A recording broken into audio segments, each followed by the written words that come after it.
What is going on, everybody? Jumbo Thick here, back with more Emberfell Whispers from the Stars. I'm, of course, GM, your DM for the night, Mr. Jumbo Thick, and I'm will be joined by the full cast and crew.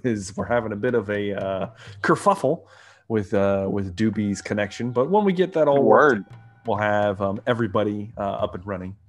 So for now, let's talk to the Ember Fellas, as they have chosen to be called, with the Big Dan, the Double D, Dan Deck. How you doing? Kerfuffle, brouhaha. Brouhaha. Or sometimes it's a hoot nanny. Things are going to change tonight. I can feel it. I think there's something in the air. I'm currently dead, so well, Zalkar's dead. I'm actually quite fine. But we'll see what fate has befallen our paladin, this jailer of secrets, this hound. We're not sure. Could be good. It's probably fine. It's totally fine. I felt like we needed a drum, little do, but it's fine. Speaking of, somebody that's gonna, bridge the gap, someone that's gonna save the whole party, the Funk Trunk. Jeff. I wasn't sure if you're going with me or not. The cleric. Wow. I'm playing Ernest Atlas Ebbing. Name that's a little longer than what I. It's fine. I probably didn't think it out that well, but old Atlas, cleric, and I'm very curious to see how things are going to go with Dan and his character and what happens there. And I'm excited. But I'm playing a big old Furbolg. He's a cleric of Twilight. So, and I got this new sweet background. Thank you, Dan. You do. It looks good. I like it. Looks real good. Speaking of someone who we didn't know was going to be here, may or may not have to drop out a couple times. We'll see. The one and only Jumbo Smooth. Go ahead and introduce yourself, sir. Hello, everyone. I am Jumbo Smooth. I'll be playing the role of Rogar, son of Amu this evening. And I'm a 7'5", 400-pound dragonborn from the frigid wastes up north. He is a young man in his 18s to 20s and doesn't know a lot about the world. So he's experiencing a lot of these things for the first time. So down here in the Dynasty in Port Dorona. I always just imagine Shaq as a dragonborn. It's big. Like that's what you are. And I'm more like Mutombo. Who? Long and skinny. Look that up if you don't know who he is. He's tall, skinny. Isn't the guy for commercials? Does the little finger wagging when he blocks shots and stuff. This body styles though. He's got Shaq and I'm Mutombo. Yes. We had Doobie for a second and he's gone. So let's move on to old Pierce Galactic. Welcome, friends. It's Pierce Galactic once again. We'll be playing Breverac something Shroud. Black Shroud. Come on now, Breverac. Like to be. He wants to remain a Black Shroud. Might be a dead Shroud. That's true. Yeah, that's actually very possible because he's bleeding everywhere. He is a 6'2", 225 pounds. Handsomest hobgoblin around. Once was a samurai. It's pretty much almost basically a Ronin at this time. See if we can come back from that. See. Maybe about to join a Zoltar. Zoltar. Yeah, Zoltar. Oh, excuse me. Sorry. I've already forgotten who he was. We'll see. Indeed, we shall. So until Dayu joins us, I guess I will be playing the role of Dayu until we get his stuff settled out. So let's start off with a brief recap. Last we left off, the Ember Fellas had been following a trail, a few leads on a series of killings within Port Dorona. All of which happened throughout different parts of the city. This investigation led you to the Dusty Trader, which then led you to a infamous, well, not so much infamous, but a very prominent tea house, the Red Lotus, within the Samurai District. You met some interesting individuals there and decided to go pick up Rogar, who had been hanging out at the Crooked Plank, as his large bulk is not easily disguised during the day. Venturing back at night, as you were invited to a private soiree at the Red Lotus by the Madame Vesla, who runs said establishment. There was going to be some interesting individuals present. But before you could make it to the party, you just happened to stumble across a very infamous half-elf bard picking up a lady inside a bar. And you knew that he was one of your few leads, as you had discovered that there was jewelry made from a very particular yellow, almost golden stone. One that you'd found had been pried out of a interesting idol-like statue that you found beneath the Dusty Trader. And there were still 2 gems unaccounted for. One of them was in the possession of Latharza, who did the crafting for said necklaces, whom may or may not have had it relieved off her person by a certain half-elf bard that goes by the name of Declan. In addition to that, you did also discover that there was one that went to the palace at some point. You have no idea, you haven't tracked down the full leads on that, but you were getting to there. Intercepting Declan, Zoltkar lured him out into an alleyway, whereupon you were in the midst of beginning to interrogate Declan, beginning to find out where this stone was. Turned out it was on his person, right around his neck, as a creature emerged from the shadows during the frigid rain, ripped through Declan in an instant, snatching the necklace off of his falling corpse and retreating up a 20-foot tall building, scaled it like it was nothing, and disappeared from view. A very bloody and brutal battle unfolded as this creature that had 6 arms, standing 10 feet tall, proceeded to waylay our companions here. In fact, ending the life of Zoltkar, the paladin. After Rogar had discovered that there was some kind of connection between said creature and 3 what appear to be cultists of some kind of abominations, humanoids that had extra eyes growing out of parts of their faces and wielded strange magics, perhaps odd uses of materials. One of them escaped, 2 of them slain. The creature hunted down, but not before you made a very loud, raucous fight that drew the attention from unwanted sources, as all of you are still very much wanted men within Port Dorona. You slew the creature and then quickly retreated with the body of, as Rogar put it, the shaman, Zoltkar, seeking refuge. You moved to Zorthas, the patron of the first story scrolls, where the Cult of Elysia has a liaison there, a working relationship with Zorthas. Sequestering him for aid, you discovered that, first off, he was not very well equipped for such a task. And secondly, that your efforts would best be diverted elsewhere if you wanted it done quickly.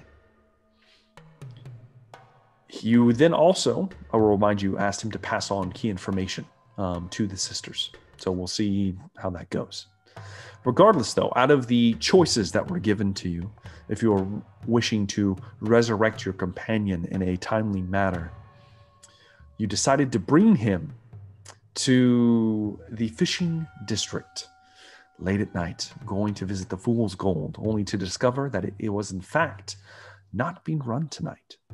That Eldrin had taken offense, that there was some kind of betrayal, some kind of provocation from another faction, perhaps, on his territory, and things were being buttoned down.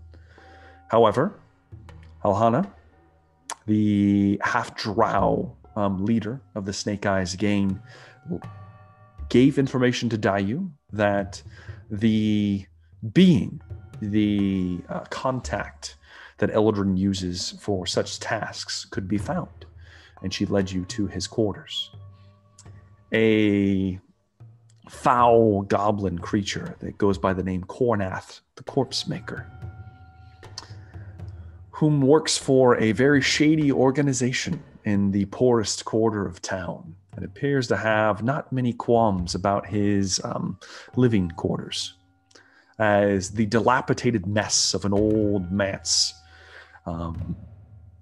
not only falling apart, you soon discovered as the small, almost hobbled goblin with a withered staff, a dead eye, led you through the rotting carcass of this home into the backyard, as it was, where Atlas and I forget who else, it was at least Atlas and one other person, discovered that this was in fact a graveyard. This was a burial for the dead. And it looked as if they had all been disturbed at some point, perhaps most of them, in fact, even being empty. He then led you down in what we now know was some sort of tomb, a crypt, perhaps. All the while, Rogar carting the body, holding the body of his shaman. When you reached the bottom, it was a deep set of stairs. You found a large room full of 20 sarcophagi lined out, 5 rows of 4.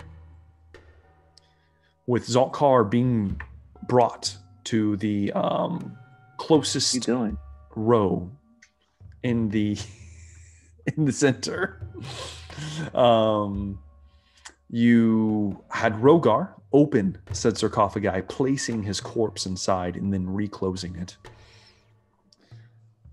Then the creature, the Corpse Maker, requested Atlas dim his lantern, the light of the Chaperone of Souls, a beacon of hope against the darkness. And for some reason he did. A ritual took place in a foul language that none of you would understand except for perhaps the dead man inside of the tomb, which apparently summoned something. As Zaltkar, in his reverie, in his penance, as Olesia had him chained and shackled for what, in his mind, could have been years in a cell alone, making up for his shortcomings, as it was. His cell, his penance, was invaded by a shadowy form that shoved itself down his throat, breaking the chains that shackled him to the ground. In the physical world, the body of Zaltkar exploded out of the sarcophagus, raining debris upon all of you as the ethereal, almost light pulses around his body, smoke billowing out from all of his person as he floated in the air a full 5-6 feet off of the ground. And that, my friends, is where we're going to pick up. As I need, first off, I need Zaltkar to give me a charisma saving throw. Oh, that's not one of my strong suits. No, it is not. Oh, wait, that's not going to be so bad. It shouldn't be too bad. Only an 11. Ooh. Zaltkar. I'm going to enjoy this, aren't I? Zaltkar, as you feel the presence, as it's inside of you, you almost you're almost in 2 worlds at once here. It is not a natural feeling. You feel something happening to you, to your physical body. At the same time, you feel something happening to your spiritual form. And you see as the shattered chains in Olesia's cell that you are still kind of in and out snake up from the ground and wrap around your person. And they disconnect from the ground itself and they bind themselves around your body. And you feel a struggling form within you. And when you open your eyes, you are falling because you are now in the real world. And I need all of you guys to roll me initiative. Oh. I gave somebody advantage on initiative. I don't remember who it was last time. All right, let me start this encounter. I remember if it was Rogar or... Dude, I think Rogar. I think it was me. Yeah. why did it not? I'll roll again. I rolled the same thing twice. Damn it. I need to edit this. All right. 7, Please. 8. Let's put you guys in my party now. For some reason, didn't do this. Oh, well. There we go. Now it's going to work. Damn it. Am I being possessed? We'll see what's going to happen. All right. I missed all of you guys' rolls. Just give them to me real quick. Let's start with Rogar. What did you roll? 3. 3. Zoltkar. For initiative, I got a 14. 14. Dayu.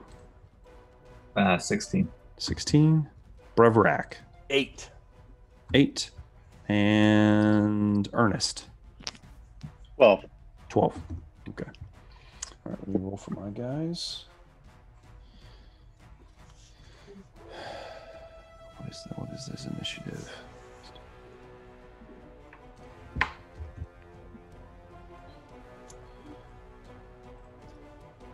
Ooh, -2. Oof. And oh, damn. That's not good for him. Is that good for us, though? That's probably good for you guys. Good. I don't know if I like the way that sounds. All right. That'll be good. And then let's roll for him just in case. I don't think it's going to matter, though. 15. Okay. All right. Good, good, good. All right. So here's what happens. The scene. You're in this massive tomb right now. Very, very large space beneath the ground, beneath the fishing district here. You have a total of 50 feet width of room here, and it goes very deep. You're looking at probably 80, 90 feet deep. You guys are at the front near the stairs. You didn't go very far. However, as soon as this happens, this ethereal light coming from Zoltkar, this is the only source of light, mind you, that is present. And you hear the corpse maker, Kornath, yes, yes. What? No. What have you done? I thought it was right this time. As the light around Zoltkar dims, and you see almost like radiant chains wrap around his body. And there is a screech, an unholy screech in a foul language. And then Zoltkar drops into the broken, shattered tomb that he was just risen from. You have 1 hit point, Zoltkar. I believe I already have it at that. And you have some new interesting characteristics we'll get into. All right. Right. So to set the scene from here, Zoltkar, you are next to Rogar and the corpse maker, Kornath. His eyes are wide as he's beginning to back up. And you guys most of you all have dark vision with the exception of Rogar, unfortunately. So Rogar, it's a complete darkness now. There is no light. Atlas has shuttered his lantern. Now we'll say Atlas, when it comes to your turn, you can unshutter it, free action. No need to do anything special. And so that will bring light back, unless you guys want to try to make some somehow. However, right now we are in complete darkness. As this happens, Zoltkar, the rest of you, Brevrak, Atlas, and Dayu, you guys are closer to the stairs because you didn't get very far into this place. However, as this happens, you hear a strange noise behind you. And you hear Cornath, very well. I'll just use another. One of you should be good enough. And as this happens, you hear from behind you, Brevrak, Atlas, Dayu, as pieces of the wall behind you kind of collapse inward, burying parts of the stairs you came through. And 4 skeletons emerge, blocking the exit. In addition to this, you see 3 of the sarcophagi lunge upwards, explode outward, and kind of and fall to the side. And 3 more bodies kind of begin to rise out of the nearby sarcophagi as Cornath is beginning to make movements and gestures with his fingers, obviously doing some kind of spellcraft. And we are in combat now, and we are beginning with my skeleton horde, unfortunately. And so we are going to roll a d4 here, and we'll see who they attack. Okay, that one is... What do I got on my screen here? 1, 2, 3, 4. Okay, good. That one's... Okay. 2 of them are moving in towards Atlas. 1 of them towards Brevrak, and another towards Dayu. I could take it. We'll see. Atlas. You see they draw kind of broken, almost desiccated swords off of tattered remnants of what appear to be some kind of cobbled together clothing.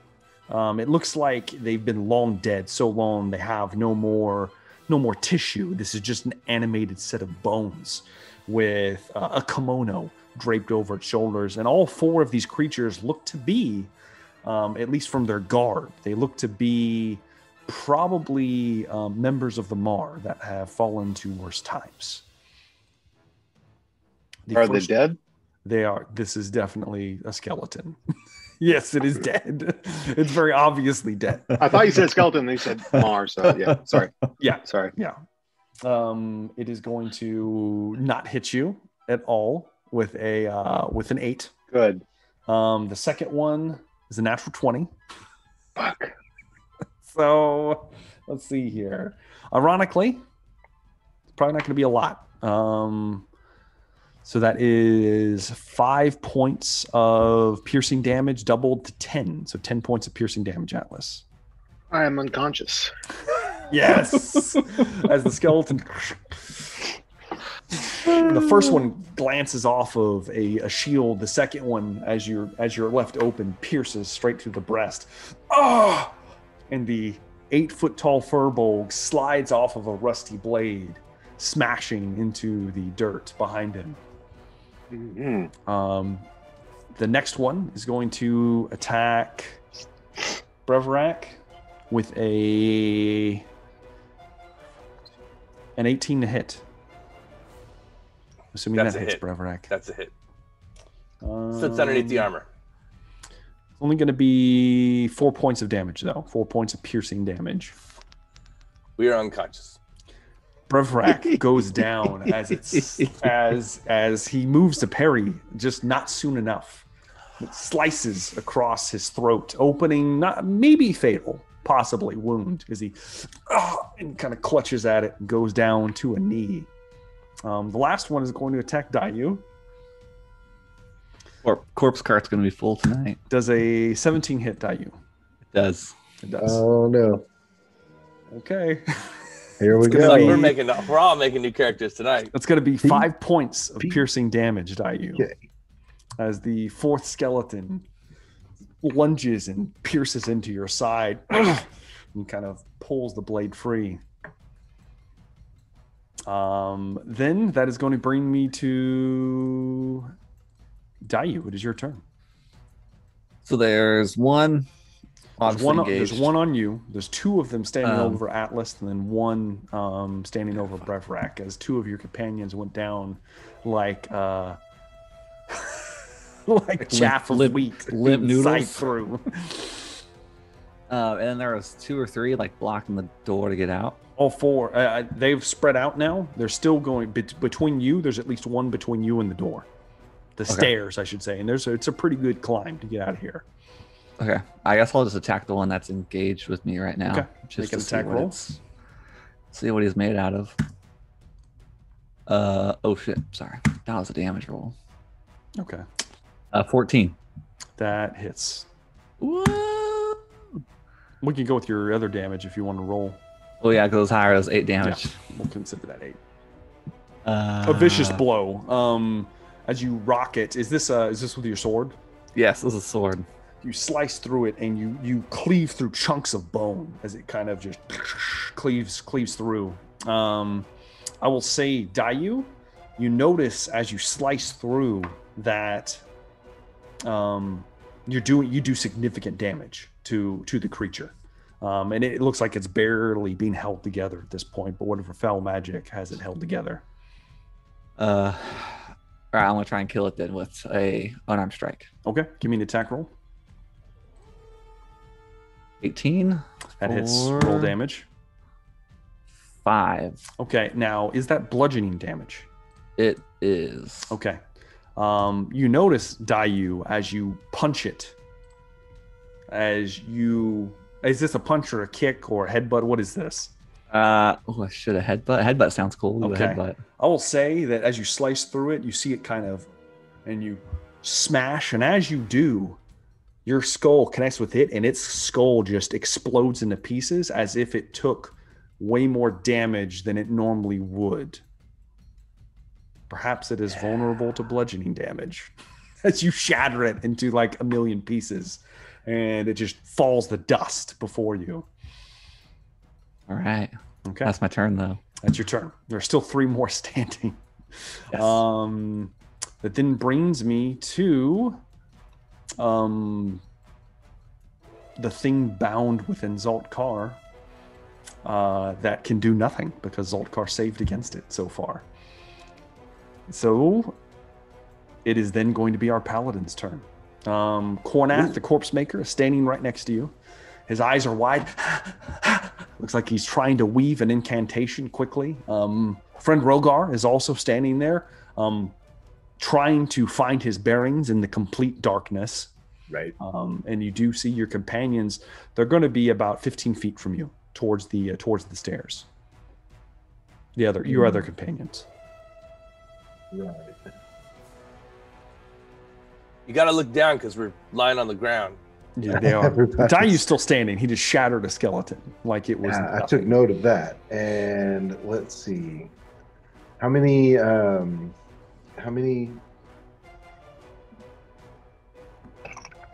Oh yes, Zaltkar. This is more in your range. You would also notice that there are 3 undead bodies climbing out of nearby sarcophagi. Right, as well. right. Yeah. All right, so I'm going to Word of Radiance on those 3 undead coming out of the sarcophagus. Okay, you would have to move to do so. Oh, okay, because they're 5. They're not within. Yeah, they're not like right next to you. You're looking at probably about 10 feet between each sarcophagi. So I could. I'd only be able to get one of them then, probably. If you were going to move close, you'd only be able to hit one. And if you move, you more than likely will incur an opportunity attack from Cornath. Let's do this then. I can see 60 feet around me. Yes. Okay, so I'm going to Toll the Dead then. Okay, on who or what? Any creature I can see up to 60 feet. That's have a pick of either one. They're all within that range. Let's go for the 3 undead right now. Okay, the skeletons. The ones that are climbing out of the sarcophagus. Okay, all right. So they need to make a wisdom saving throw. Against Wisdom 13. save. Yeah. Okay, wisdom save. They are not good at this. That is a fail. Okay. So let me roll 1d8 for each.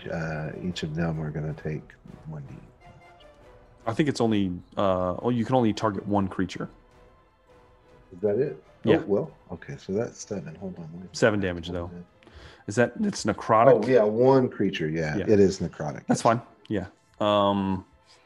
You look over at one of the nearby creatures that's beginning to climb forth from this sarcophagi, and you see as it shuffles upwards that it looks like a corpse in its entirety.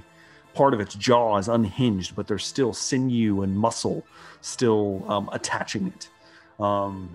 As its undead looking visage, it has these dull, almost white eyes, lightless in fact, as it sits up as you ring out your cantrip, the tolling of Olesia. You see the creature flinch a little bit as part of its shoulder kind of slumps off, its arm falls off, and it looks like it took some damage, but it is still getting out of said sarcophagus.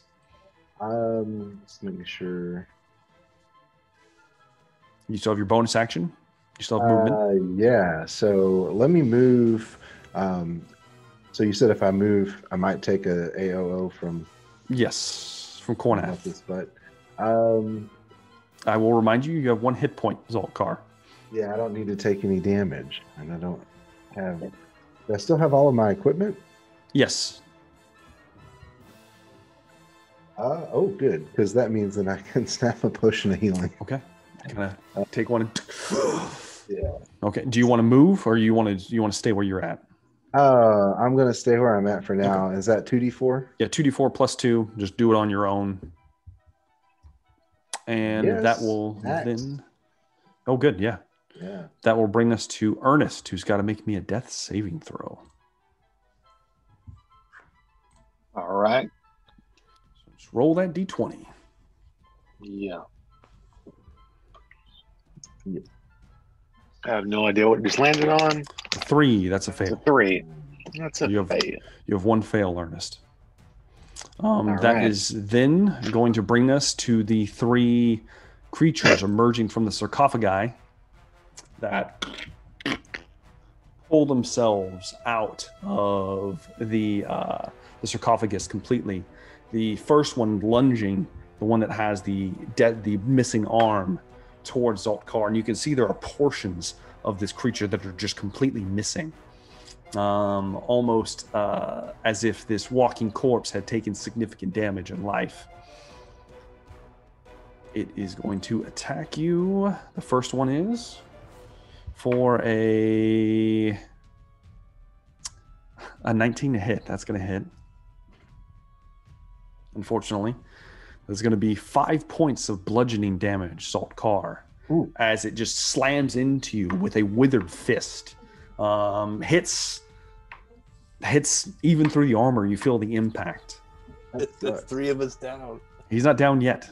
Oh no, I'm not down. I healed for 11. The other creature can't get to you. However, the one on the other side, because there are 4 of these lined up, 4 in this row, is going to move towards Rogar. I'm assuming 18 hits, Rogar. I'm rolling hot. I'm rolling hot, boys. I'm sorry. I don't know what to tell you. Because this thing does not have a good chance to hit. That's going to be 3 points of bludgeoning damage, Rogar. All right. As you're in the dark, especially, it has advantage on you, unfortunately. As you're kind of, and you feel something smack you in the back. And that is going to be it for their turn, which is then going to bring me to Brevrak. Black Shroud, make me a death saving throw, please. All right.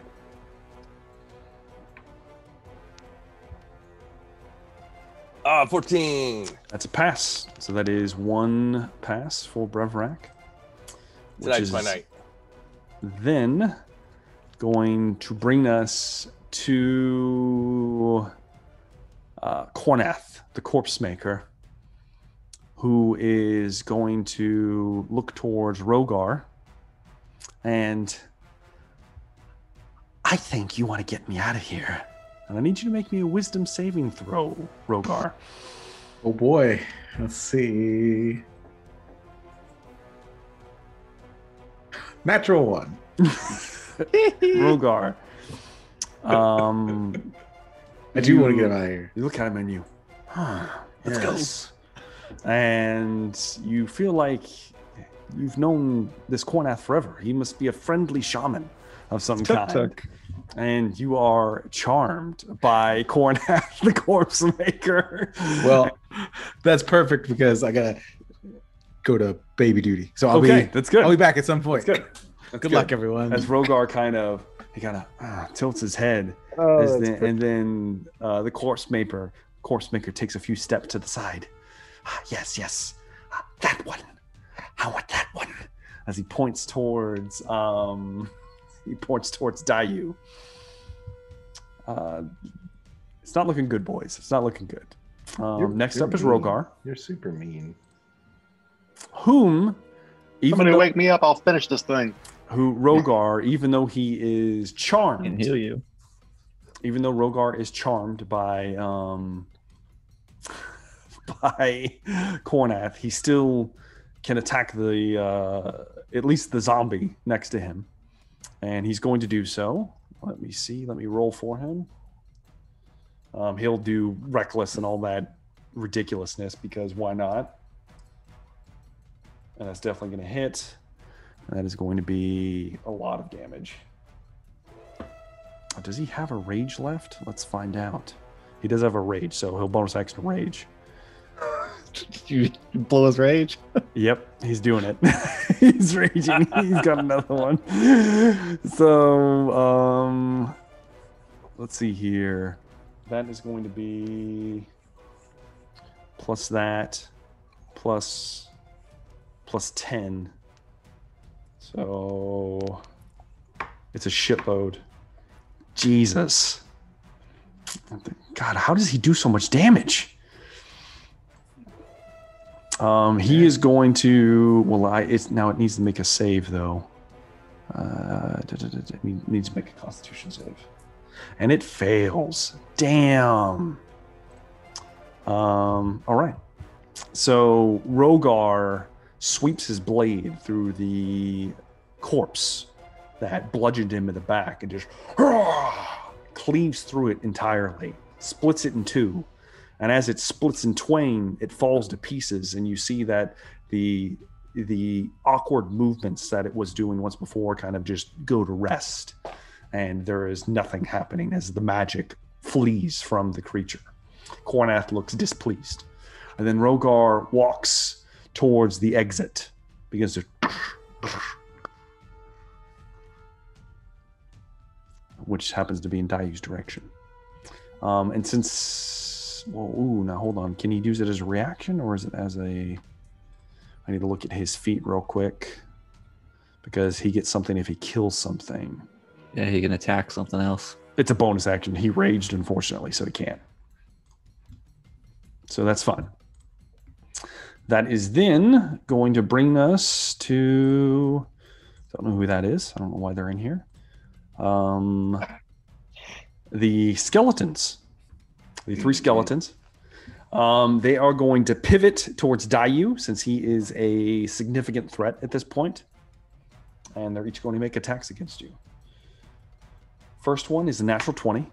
Mm-hmm. Second one is a 14. No. And the third one is a 12. No. So only one of them hits for 5 points of bludgeoning, or 5 points of slashing, excuse me, double the 10 points of slashing damage.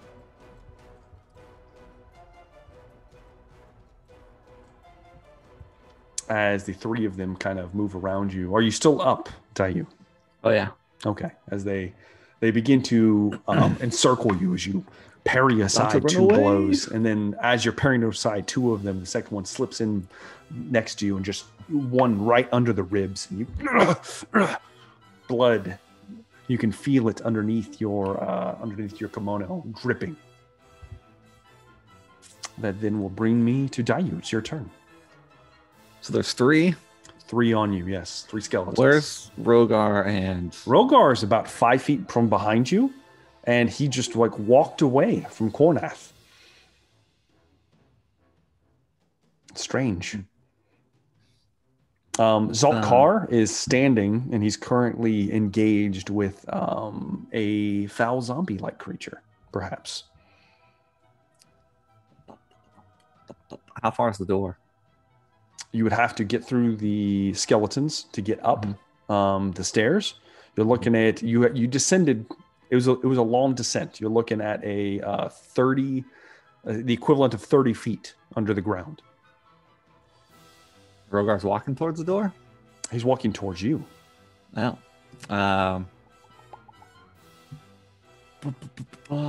Well, that changes things. So I can't take 3 attacks. I guess we'll attack a skeleton. Okay. Are you going to use your fist?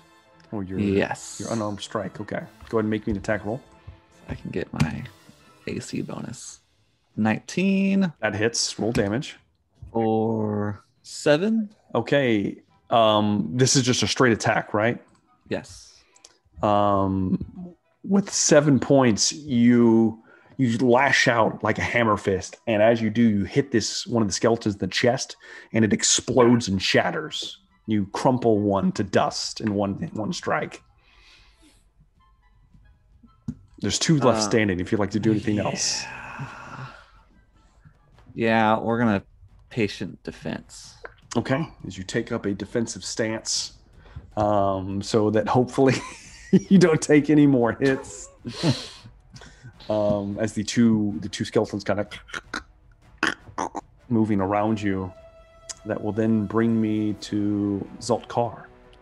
It is your turn. Friend Rogar walked away from behind you, but you are currently engaged with a foul creature that you have somewhat injured. Still has an arm, and it looks dangerous.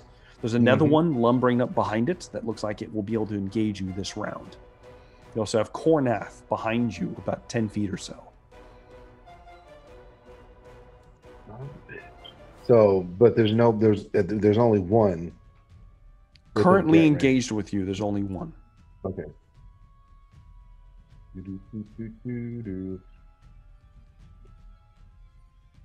What are you going to do? Dang, that's a good question. Kornath, who's taken off with my friend, seemingly. He hasn't moved yet. He's still standing by your shattered tomb. Yeah. It's about 10 feet from you. Okay, good. So I can shoot him with my. Oh, actually, no. You didn't move either, did you? Yeah. Then you're still standing right next to him. Okay, so he's right next to me. So is the zombie. The zombie's also standing right. Got one on one side and one on the other. Perfect. Okay, so I'm going to stab at the corpse maker. Okay. Ooh, with a critical hit. Holy shit. Yeah. Okay. Go ahead and. So that's going to be. Are you now? I will say this. Are you going to lay on? I need to probably bring down a smite. You lay on a little smite on him. Yeah, I should probably bring in a smite. Go ahead. So do that separate though. Roll me your physical damage first. Yeah. Okay. So that is. That's 8. 16 points of slashing damage. Yes. He's still standing. And then you begin to channel radiant energy into the blade. I'm bringing down the divine smite. Okay. And go and roll it. I'm going to roll me 2d8. Oh, that's 48 though, isn't it? It is 48. Because I get 2 for using a smite, and then I get to double them because they're damage dice. Yeah, we usually just double it. Just roll the 2d8, and then we'll double it. do it your way. Trust me, it works out better this way usually. So that's going to be another 14 points of Okay. radiant damage. Now, interesting thing, Zoltkar. First off, I want to let it be known that how do you do this?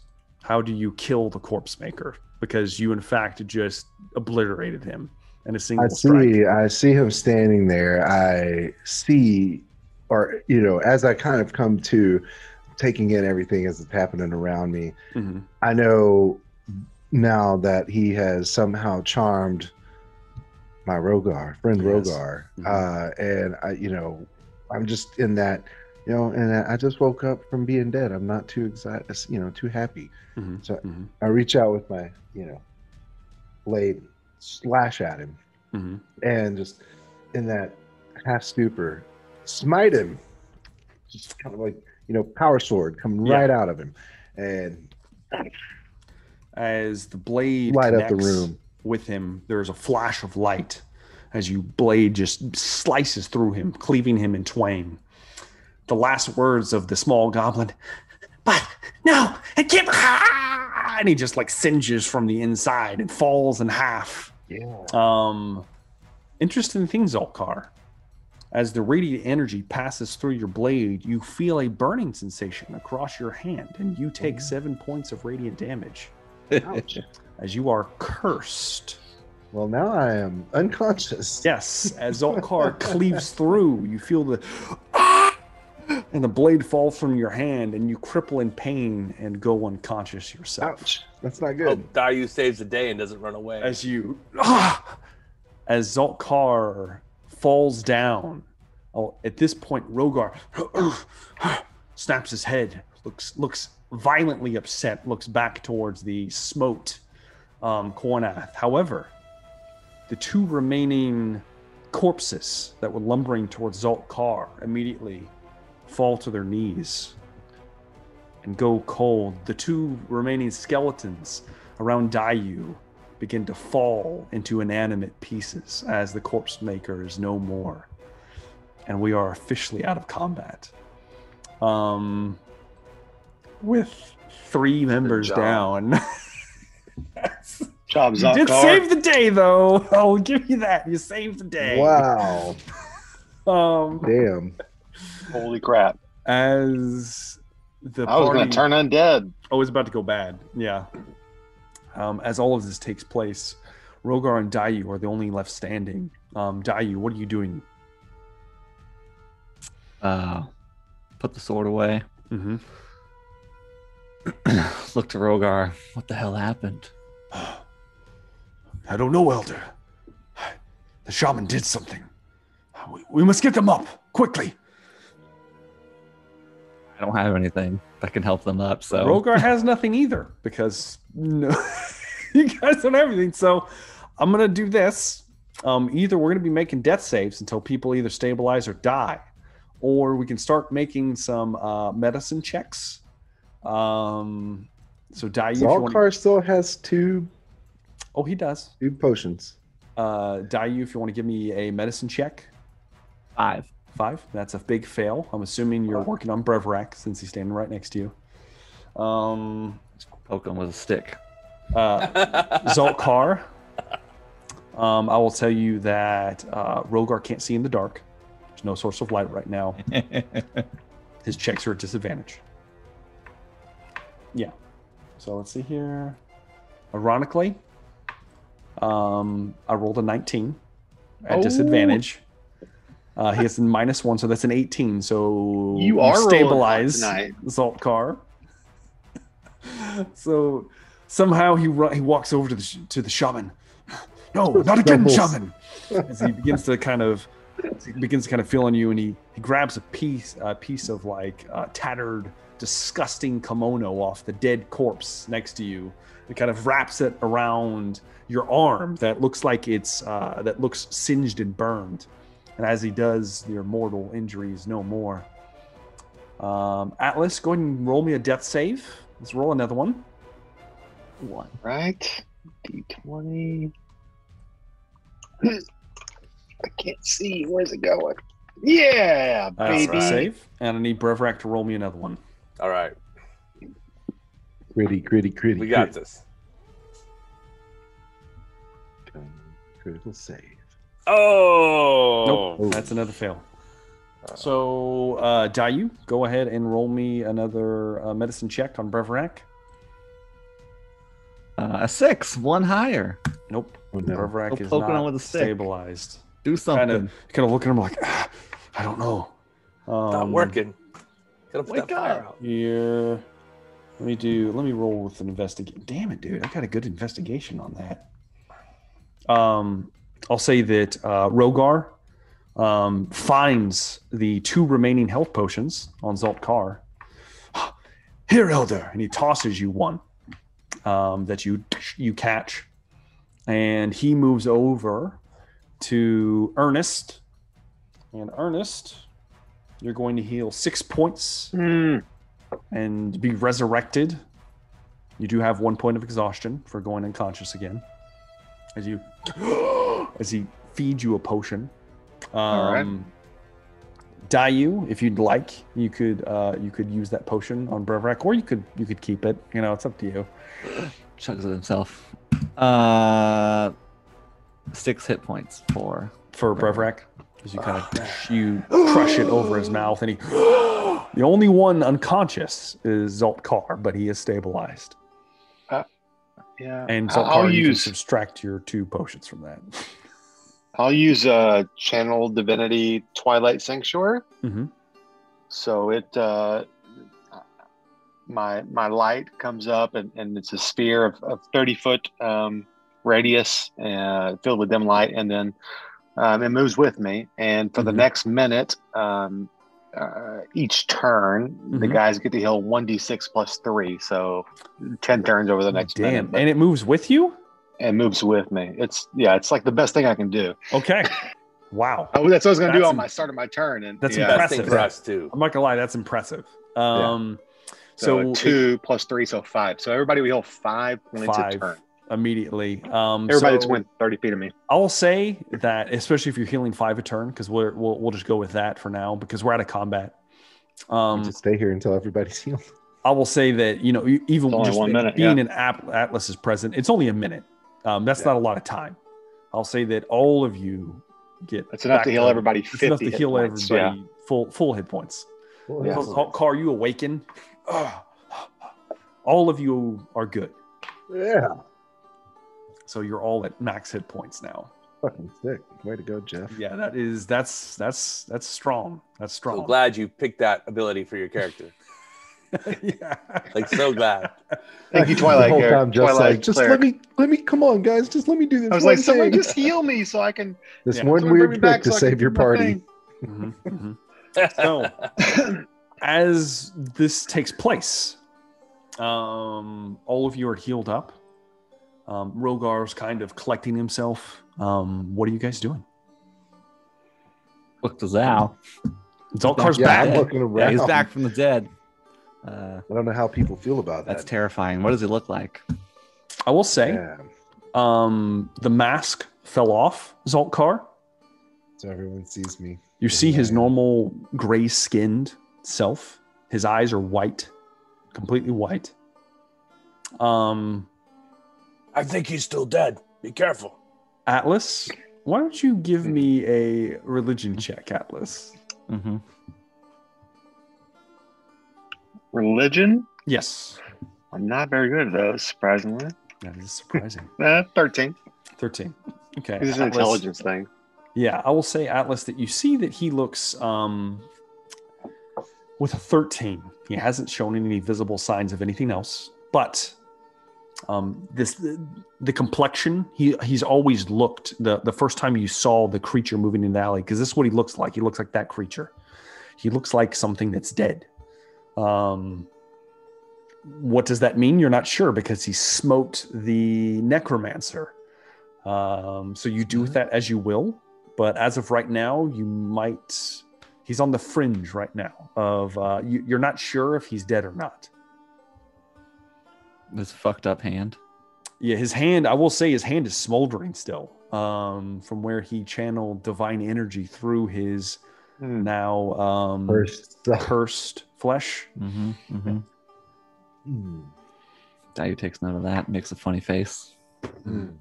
It smells awful. I will say, I don't know if that would smell as bad as just the decayed corpses that you guys are all standing around. So, but it smells just awful. It smells rank in here. rotting. Yeah, it's bad. Flesh.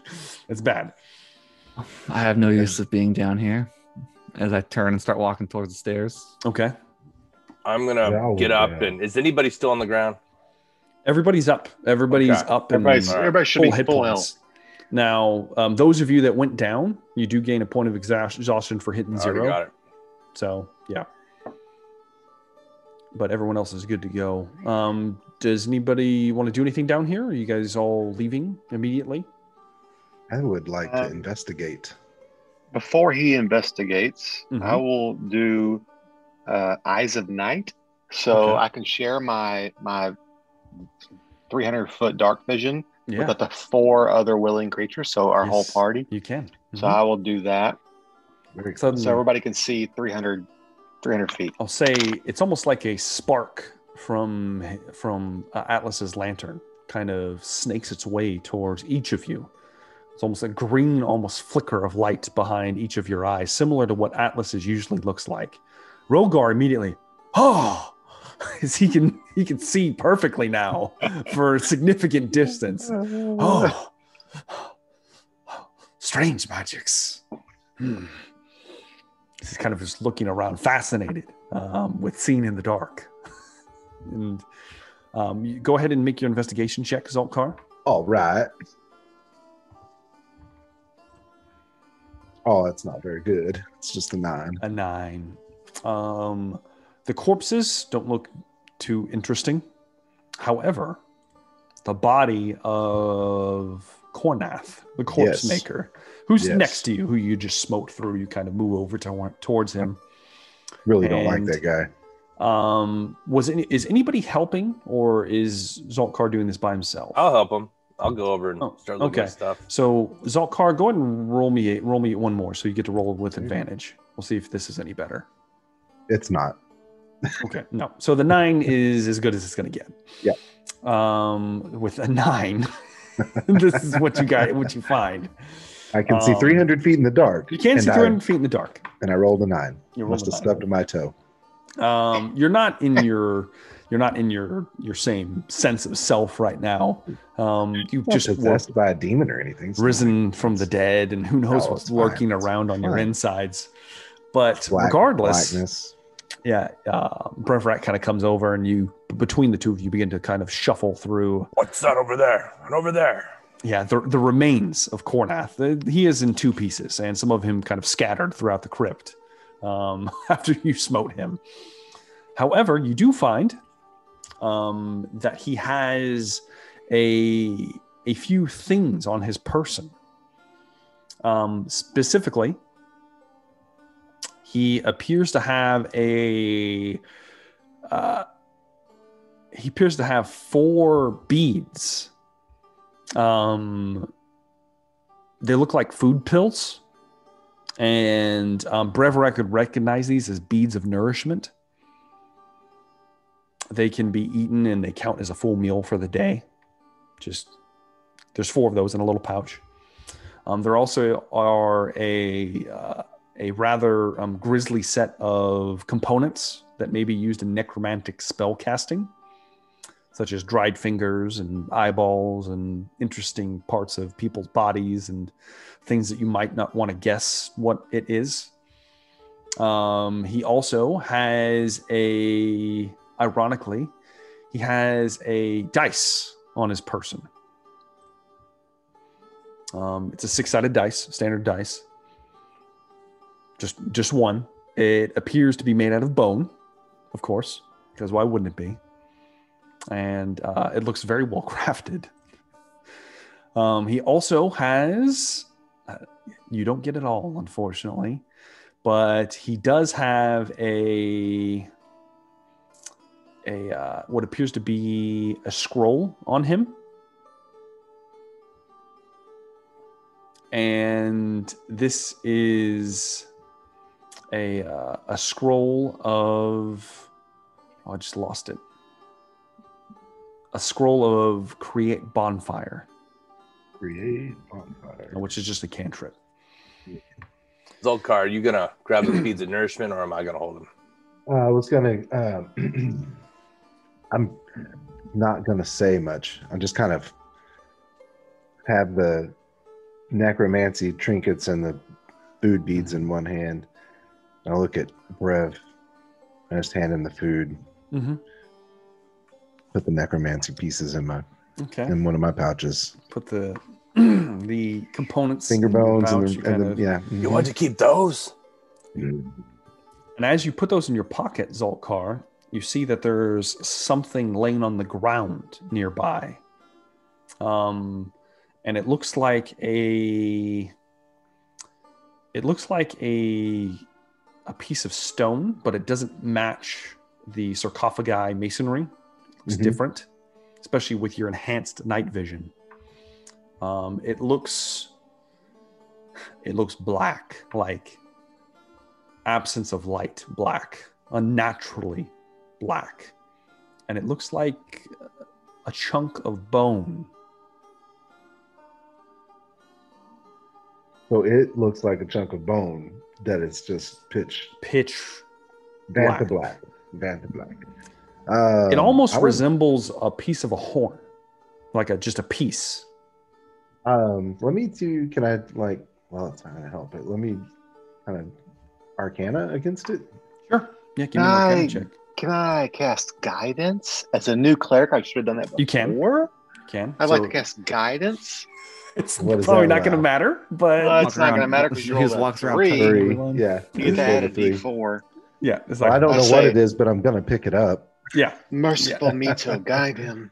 So I'll say this, Zolkar, as you see it, and this actually not makes very complete smart. sense. Yeah. As you see it, and you're kind of like, and you reach down and you grab a hold of this piece, and it is in fact when your hands touch it, it feels like a piece of horn. Mhm. It feels cold, but you don't have a lot of senses anymore, Zolkar. You don't feel hot, and you don't feel cold anymore. Feel neutral. Yeah, as you grab a hold of it, and I need you to give me a charisma saving throw, Zolkar. Okay. Charisma save. The 12. You barely pass, Zoltkar. As you're holding the piece of bone, you feel on the inside, you feel those chains begin to move and stretch as the thing within you is moving and shifting due to the touch of this trinket in your hand. You feel like, and you see, and Brevrak, you would even see this being close. You would see Zoltkar is casting a strange shadow from Atlas's lantern. It almost looks wispy, and a piece of his shadow begins to try to move around his hand and grab a hold of the thing he's holding. But it just can't form. It looks like it's trying to form into a hand of its own, and it can't. And then it kind of just dissipates as Zoltkar kind of just firmly clutches it. Are there any more? It's the only one you find. With a 9. I'm looking at you pretty strange right now, buddy. I'm gonna put that in my pocket Yeah. too with my Okay. other necromancy trinkets. You put it inside the pocket with the components. All right. As you slip that inside, Dayu is already upstairs, and Rogar is already up there with you as well, Dayu. Yeah. Oh, it has been a long day, Elder. Do I still have my mask? I'm just not wearing it. You're just not wearing it. You still Yeah. have it.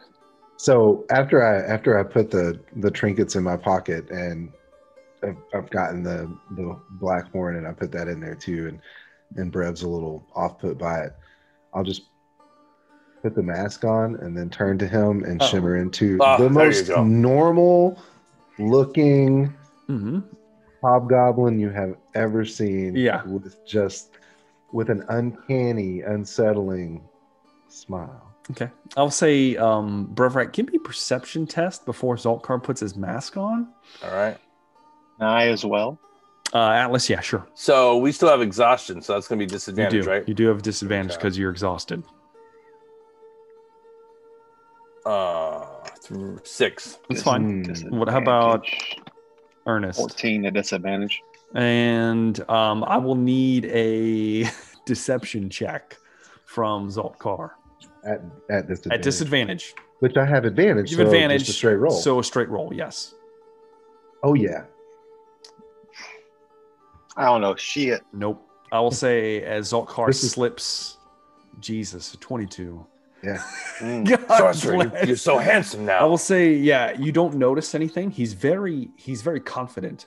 It's almost like he's composed himself as he slips the almost porcelain smooth mask over his face again, and as it touches, you see just a slight smile underneath as it slips over, and then he dons the appearance of just a normal, average, Everyday Joe. hobgoblin from Port Dorona walking around the city.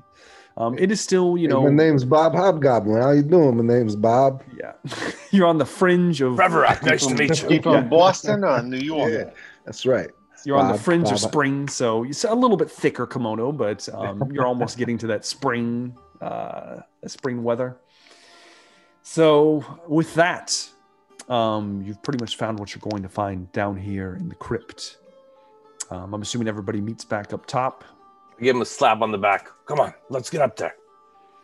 And as we reconvene up top, what are we doing, fellas?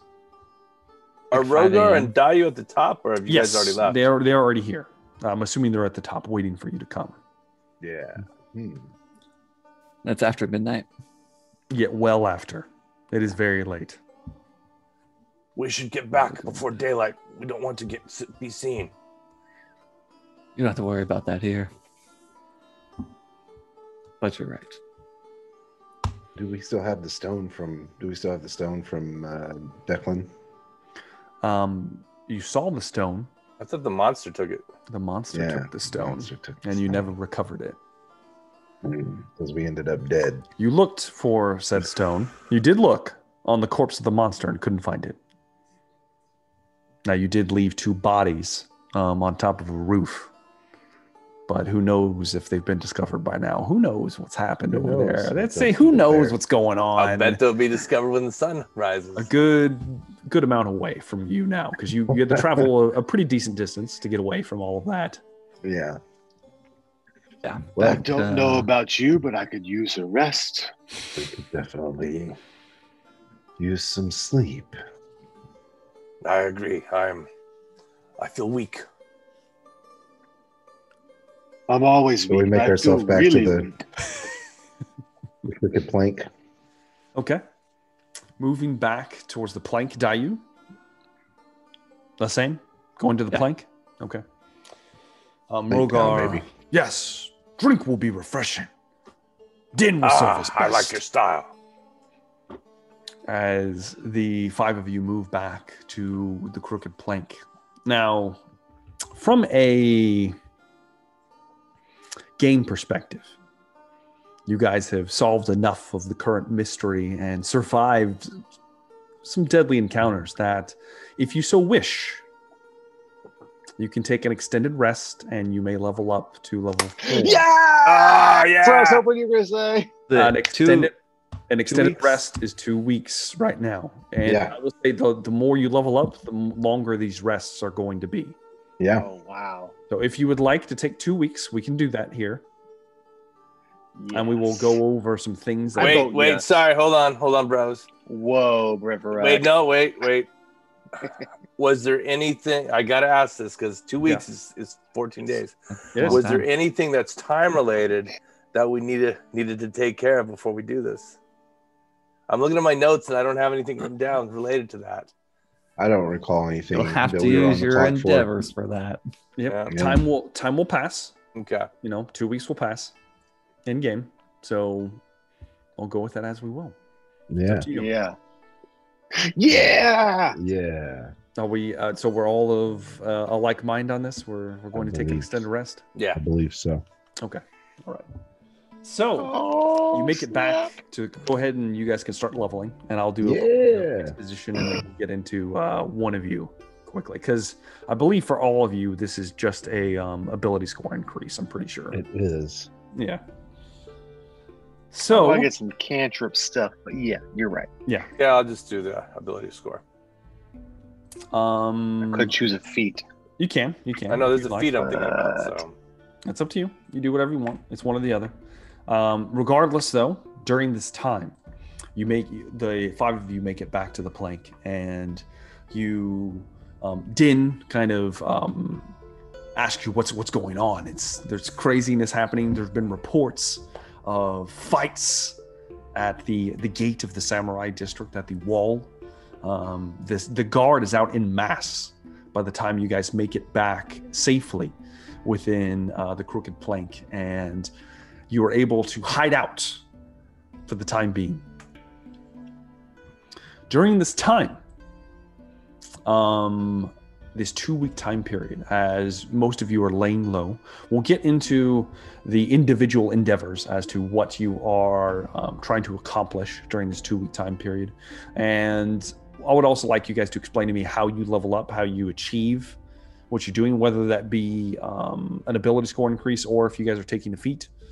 Either one. Let me kind of we can work on that together real quick on how that happens for your character. I got you. But during this time, you guys will find out that this stuff happens. The guard is out more in force now than they've ever been. The clan White Shroud is very, very on edge. Something strange is happening in the city. There's almost a unhealthy mood about Port Dorona, not just coming from the White Shroud, from the Samurai District. The whole city, the whole port appears to be in a tense state, as there are several more killings that take place during this time period. All of them take place outside of either a drinking establishment or a tea house or a tea house. And one of them, in fact, takes place in the Merchant Quarter. You have a total of 5 more deaths. As all of you are relatively interested in this, Zaltkar especially, I will inform you that the corpses all have their eyes gouged out and their tongue missing. And you will discover that their professions and names, nothing seems to match, both men and women. You're not sure what's going on with this, but why doesn't Zaltkar give me a investigation check real quick? Yes, investigation. 16. So Zaltkar, that's very good. You find a pattern, Zaltkar. And the pattern is these individuals were all either seen with or seen amongst a pair, a hobgoblin in strange armor and a half-elf blonde that had a panache for the ladies. And all of them ended up dead.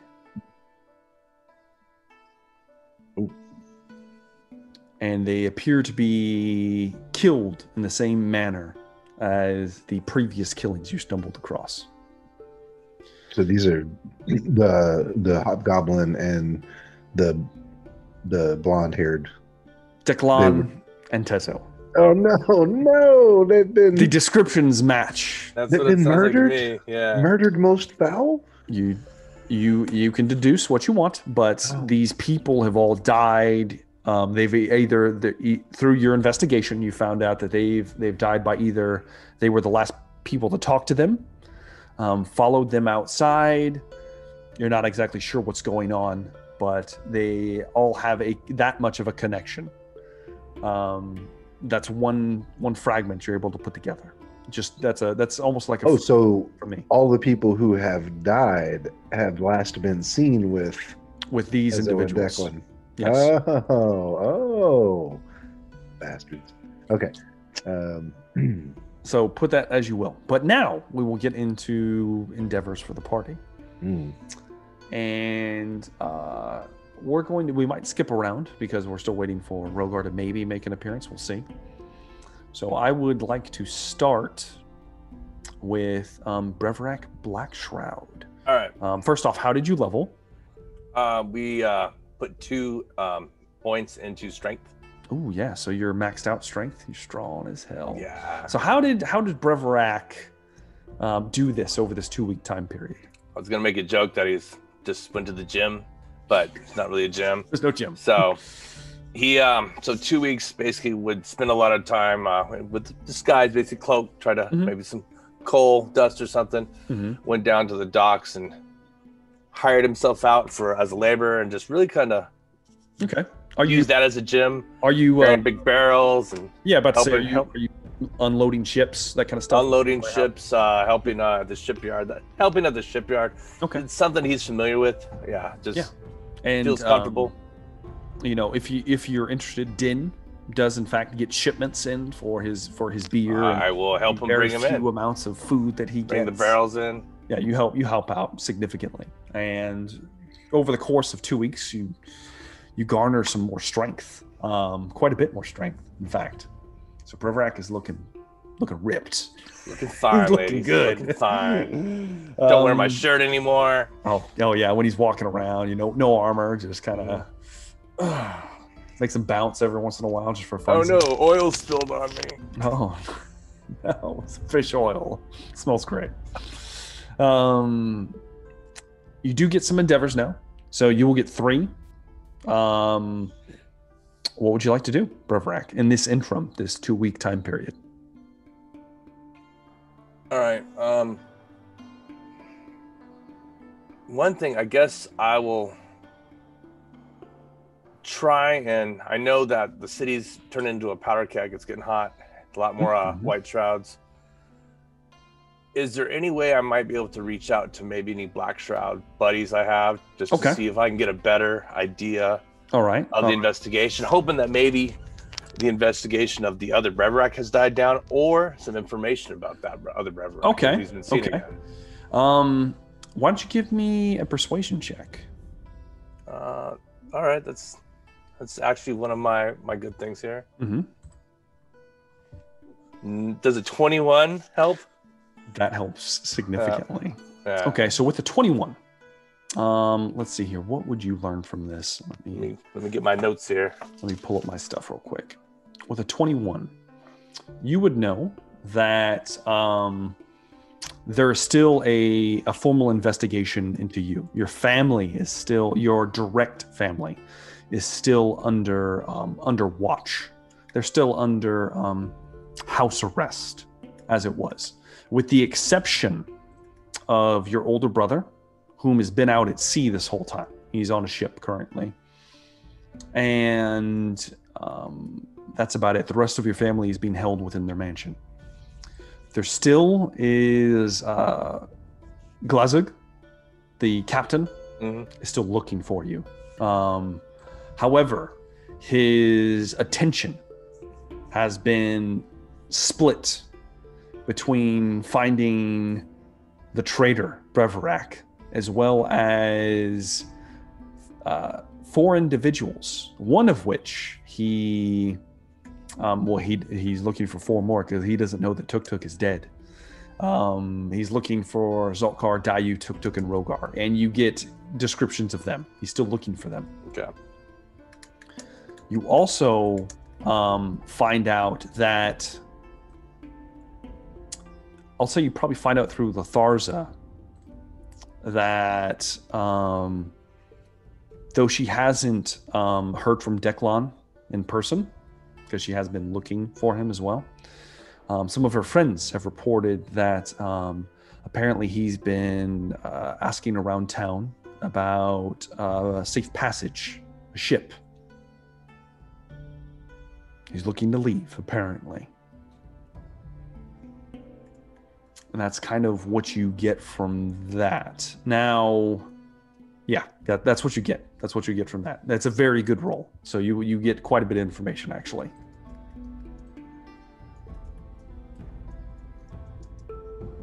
Is there anything else you'd like to do, Bergerac? If you want to attempt to shop somewhere or do anything like that, I now's the would. time. I would like to actually take some time and go down to the old armor shop and just take a peek around. Maybe Okay. the weapons shop. Take a peek Now, around. are you going during the day? Are you? I am gonna go. When do the shops open? At dawn? A little after dawn? They open early, and I will say the most famous smithy and pretty much the exclusive smithy within Port Dorona runs out of the merchant quarter. It is called Typhus Anvil. And Typhus, as in like typhoid? Typhus, and that's it's almost a play on words because there is a god of ill repute that is a god of storms, Typhus, the dredger of the deep, and this is almost almost poking fun kind of name, and it is run by a interesting fellow that you would have had run into. He is responsible for most of the crafting that happens within the castle itself, within Castle Rightsroute. He is the guy they go to for fine work. He's also has several apprentices that do kind of the generic work, but he specializes in fine goods. Okay. So would you like to peruse? I would. Breverac? I would. So are you coming very early? Are you coming during the day? I'm Are you coming up very right before early. he closes? Very early? Okay. Actually, I'm gonna come up right before he closes. Okay. All right. That might be Right slightly before more safe. he's about to shut the door, and I put my foot in. Okay. Hello. I'll say Typhus Anvil. It is right on the fringe of the docks and the merchant district. So it's actually very close by. He has a very good reputation. And as you enter, you go to enter, you see a relatively decently sized storefront. In the back, there is billowing smoke coming out from a large chimney at the top of the building. And there is a massive glowing forge as you kind of catch the door as it's sliding closed. You can feel the heat emanating from the inside of the shop and the cold air. And as you catch it, the hand is much lower than yours, significantly lower. Mm-hmm. And the skin is almost the hand itself is meaty, thick. This is a man's paw. And it is a purplish almost color. As you catch it, and give me a strength check, Breverac. Though I've got a feeling you're going to be doing pretty good here. Just a regular check. Yes, this is a check. It's a 19. Yes, yeah, you do. You feel extreme resistance, Breverac, but with your recent gains, you're able to kind of hold still as you kind of. Bloody hell, boy! What do you want? Close your shop. Just a few minutes of your time. As fine, and he takes a few steps back, and you see a dwarf. Appears to be only about almost about 3.5 feet tall. Purple skin, white eyes. Duragar. He has thick goggles on his forehead, a white, long braided beard, very reminiscent of Atlas, as well as hair that's choked back and a large bun. He has a very fine kind of mustache curled up, and he has thick, meaty-ass arms. He works a forge all day. Probably stronger than me. And he looks slightly intimidating. However, you would know him, at least from reputation, as Hjolgrim Silverhand. Pilgrim Silverhand. Hjolgrim. He is the principal smith of Typhus's Anvil. Come now, boy. You're keeping me from closing. I got a drink. Respected craftsman, I do not want to keep your time very long, but I just wanted to know if you had any master-crafted weapons, perhaps some hand axes or even an extra katana. And he takes a stock of you, and I will say, you've been staying at the Crooked Plank for a while. You're not in a very good state of dress, Brevrak. I doubt you could afford Master Craft, boy. Try me.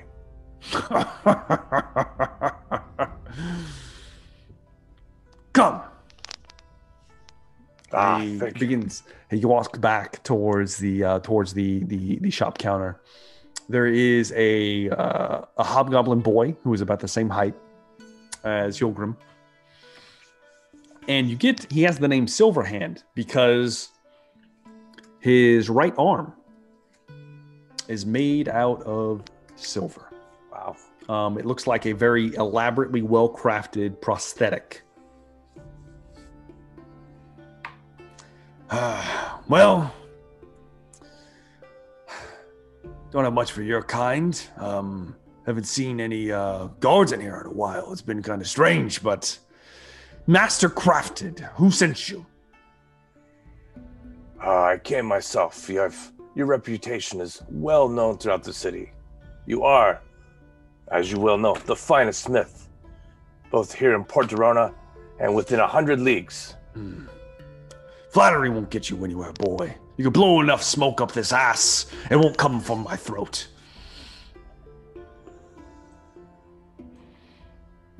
I will be honest.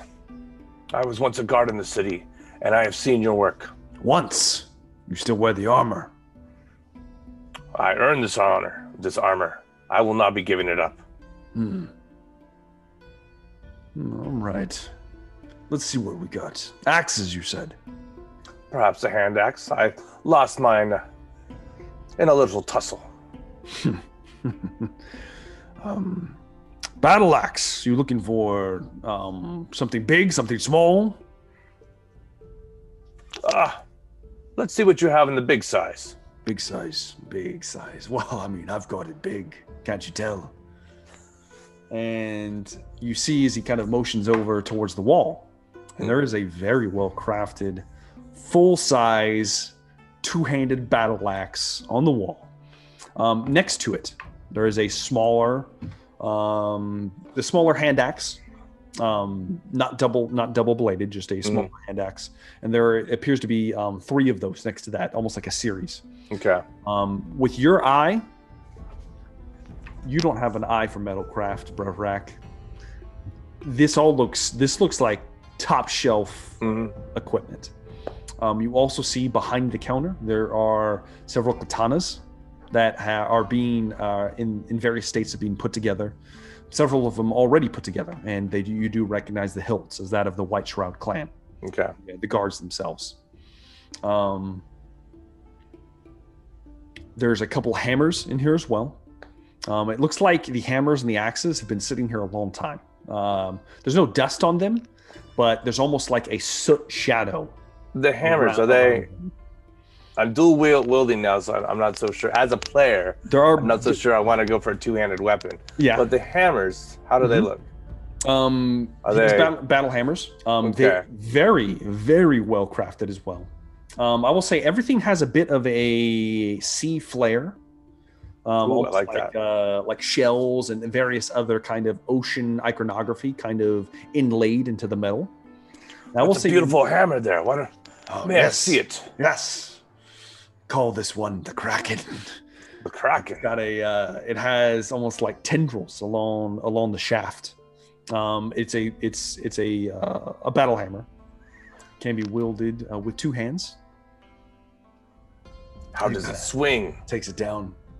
Here. He tosses it up to you, expecting you to drop it, but you easily hold on to it, and he kind of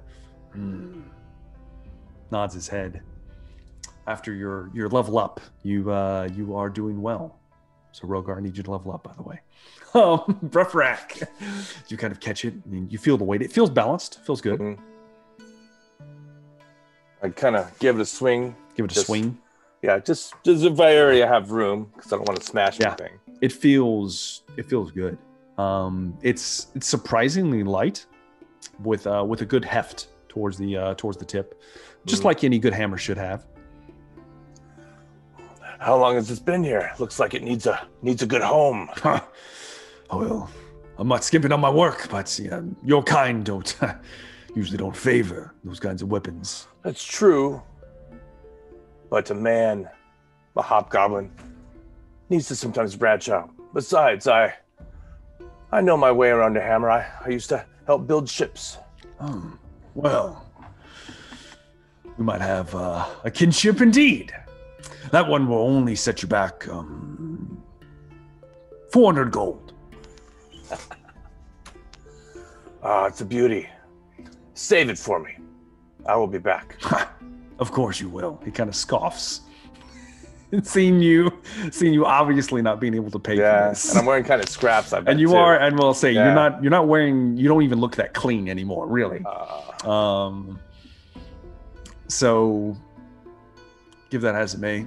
Perhaps as he kind of takes it from you one-handed and puts it back in its place.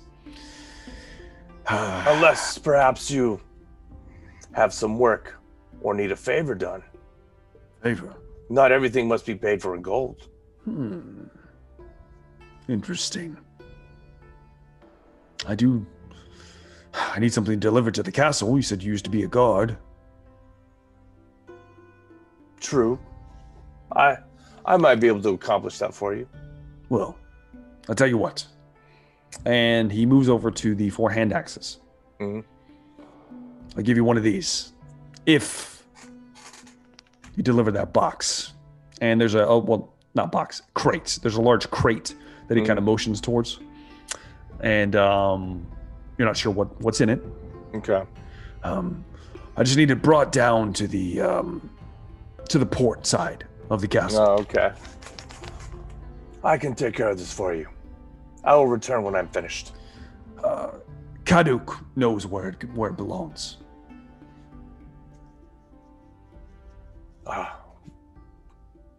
All right, I've got that name written down here as important. Kaduk Blackshroud, one of the captains of the castle.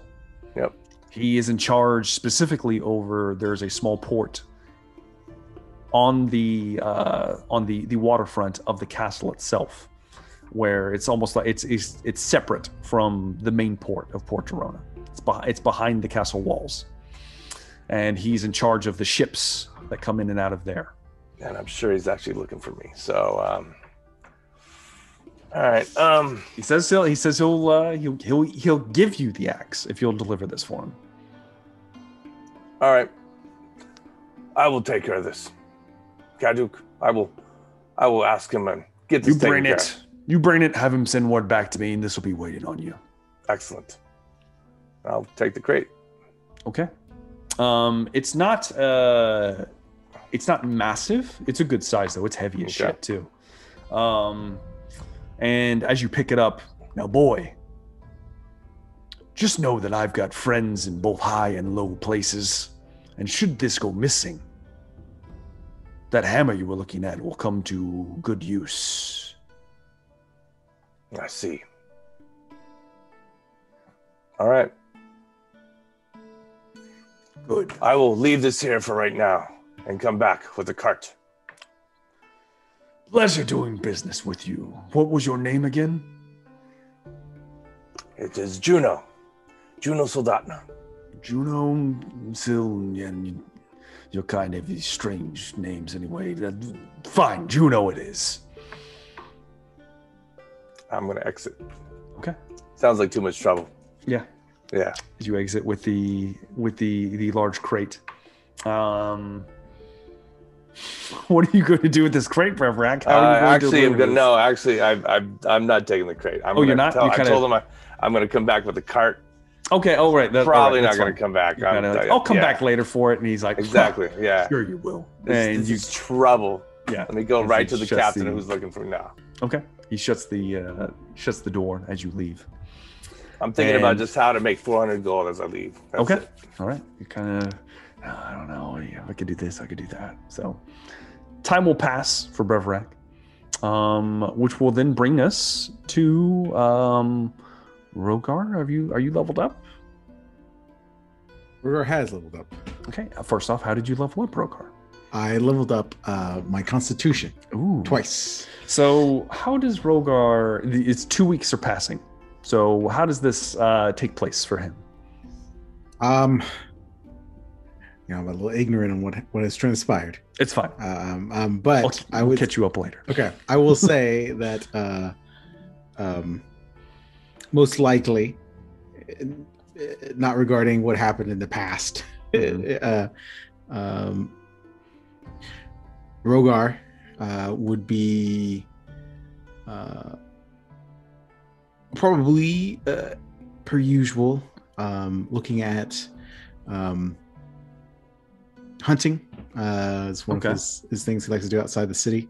I will say he does have an interest in the sumo matches as well. All right. Underground sumo matches.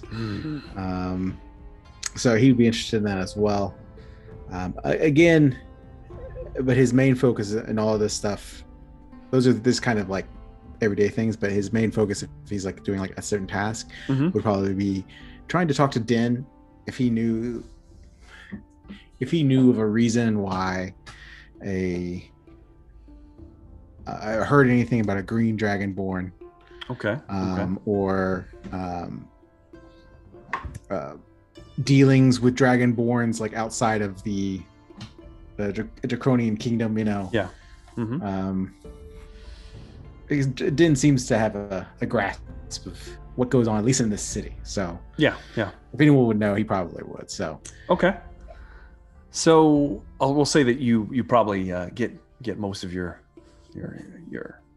hardy constitution from some of your sumo matches, your illegal matches that you've been performing this whole time. Yeah. Been taking place at the Fool's Gold. Go ahead and what would I do this for you? Why don't you give me a persuasion check, Rogar? Okay. Oops. That was perception. My bad. 1 sec. Here you go. 12. Okay. With a 12, I'll say that you and Din have become pretty close over the time. And are we specifically asking about Dragonborn? Specifically green dragonborn. Specifically green dragonborn. Okay. But I'm assuming this is, you said a week or 2 weeks? 2 weeks. 2 weeks. I would assume that in that time, like just at the bar, drinking and stuff, the conversation would mainly be focused around a female green dragonborn. Okay. He would let them know that the last time he heard about her location was that she was up north, I believe, from Galrich. Okay. But any dragonborn in general. Yeah. All right. You mentioned Galrich, and he. So you met him? Yeah. He's been floating around for a little while. Does a lot of mercenary work. Figured you might know him. Wasn't exactly sure. I didn't want to assume too much. I try not to assume everything. Not a lot of Dragonborn pass through here. Most of the trade comes through a different city, if there is any at all. The dynasty and the kingdom are not exactly on great terms. It's more of, how would I explain this, Rogar? A truce between tribes. We do not fight openly, but there's always animosity beneath. However, if you're looking for green dragonborn, that gets a little bit different. I've heard tale of this. Some call her a scholar, a confidant to some of the elite. She spent some time here at Port Dorona, at Clan White Shroud.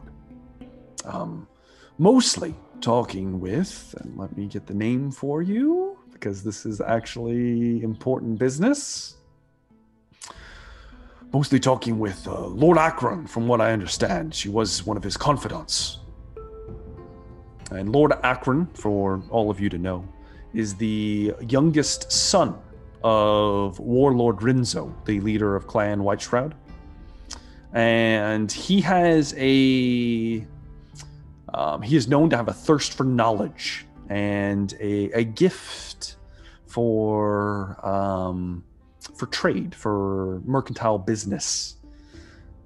And yeah, and he has been known to take in mages and various other things into his confidants and put them up within the castle. And apparently at some point, this person, this green dragonborn, passed through here. She has long since moved on, as far as I know. He's got someone else in there now. Ironically, they were with said person for a while.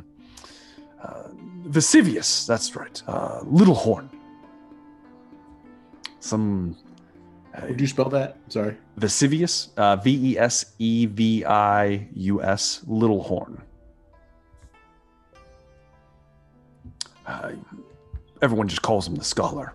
He's creepy as shit, if we're being completely honest. But he spends a lot of time with Lord Akron, and apparently Vesuvius was a disciple of sorts of this Dragonborn, as far as I know. When she left, he stayed.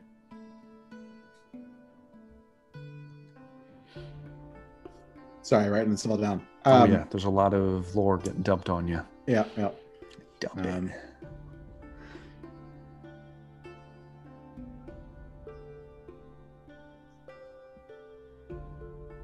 Does you have Littlefoot from the Never-Ending Story? No, not Never-Ending Story. Land Before Time, bro. Get it right. Thank you. It was Littlefoot. Mute I yourself. somewhere. Little Mute Horn. yourself now. Just Little Horn. Anyway, yeah, two childhood stories. I don't know. They're just crossing. Rogar is going to, absorb it all in, probably drinking heavily as he's hearing this. And she was here. I was unaware she had much dealings with other Dragonborn besides my clan. It's been probably a decade ago. She's bounced around all over the country, all over the continent, as far as I know. She sold her services to most of the clans here. Never could get in with the Shogun, but I heard she tried. Last thing I heard, she disappeared up north at some point. Perhaps maybe still at the wastes, as far as I know. I don't really keep tabs on her, to be honest with you. But if you really are looking for solid information, you might want to either try someone from the clan, or if you want to make the trip, you could venture all the way up to the Iron Fortress. That is a long, long track, though. It's Vesuvius. Yes. He would not want to talk to a criminal, would he? I'm gonna say no. Most of the people that work within the castle stay within the castle. He doesn't venture forth very often. Do you want a meeting with him? More than you could possibly know, then. Well, we'll see what I can do. That would be very, very much appreciated, then. I have grown to appreciate your company. As have I. Along with the companions I keep. I have found reliable companions. And Rogar's going to put down 5 gold and hand it over to Oh, Din. yes. He will take that very eagerly. You do not know what this means to me, Din. Any information that you hear on Sinsu, even if it be what you would think would be a nothing, a small, as I would say, as we were hunting a small track, a broken twig can lead to the prize that you seek. So, please, Of course, Rogar. let me know. We'll keep an ear out. I'll let you know what I discover. And would you like to do anything else, Rogar? You still have another endeavor? I have another endeavor. Gosh. Do you want to formally do some sumo matches or make a little cash? Yeah.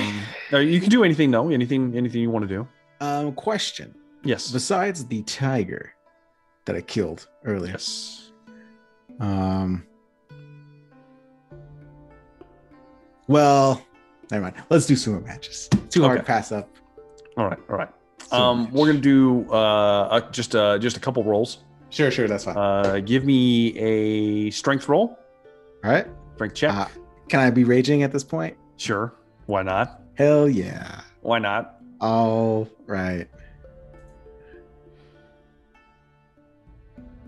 15. Okay. All right. Okay. All right. And give me Is it pig face? No, pig face is never returned for some reason. Damn. Give me a constitution check as well. Check. Okay. Ooh, not very good. 6. Okay. All right, Rogar. I'll say that you're able to get in a few matches, but perhaps it's the strain that your body's been going through. You're just not able to get in as many as you want. Okay. You are going to make I rolled really well. You're going to make 37 gold pieces. Shit. During this 2-week time period. Gambling. They pay you in gold at the Fool's Gold. Like so you get very, and this is a few fights. This isn't just like one fight. This is a few fights over several nights. So yeah, you do pretty well for yourself. Yeah. Okay. Question. Yes. Are there rankings in the sumo world? I will say with what you just did and with the defeating the pig face, the amateur champion. Amateur champion. You're I'm amateur champion, but you're amateur champion. Now you're getting into the more serious stuff. Okay. Yeah.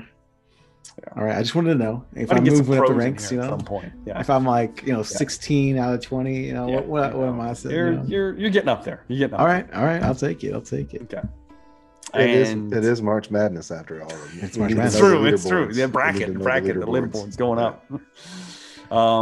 And with Rogar's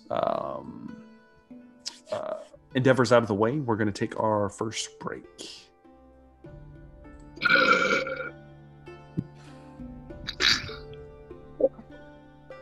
Still not as bad as what I did.